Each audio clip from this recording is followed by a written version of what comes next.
एक सम्राट का युवा पुत्र बीमार पड़ा था।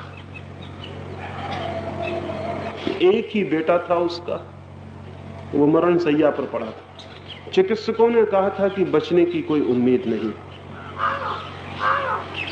उस रात ही उसका दिया बुझ जाएगा इसकी संभावना थी। सम्राट रात भर जाग कर बैठा रहा। सुबह भोर होते होते उसकी झपकी लग गई। सम्राट अपनी कुर्सी पर बैठा बैठा ही 5 बजे के करीब सो गया।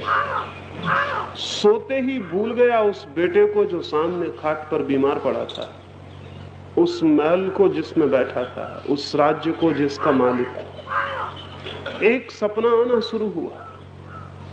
उस सपने में उसने देखा कि सारी पृथ्वी का मैं मालिक हूं। 12 बेटे हैं उसके, बहुत सुंदर, स्वर्ण जैसी उनकी काया है, बहुत स्वस्थ, बहुत बुद्धिमान।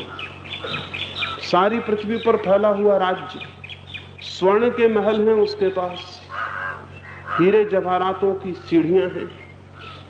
वो अतीब आनंद में है। और तभी इस बाहर लेटे हुए बेटे की सांस टूट गई। पत्नी छाती पीट कर रोने लगी। रोने से नींद खुल गई सम्राट की। आंख खोल के वो उठा।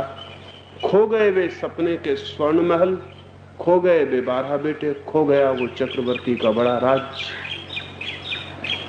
देखा तो बाहर बेटा मर चुका, पत्नी रोती, लेकिन उसकी आंख में आंसू नहीं आए, ओंठों पे हंसी आ गई उस सम्राट के। पत्नी कहने लगी, क्या तुम्हारा मन विक्षिप्त हो गया? क्या तुम पागल हो गए हो? बेटा मर गया है और तुम हंस रहे हो। वो सम्राट कहने लगा, मुझे हंसी किसी और बात से आ रही।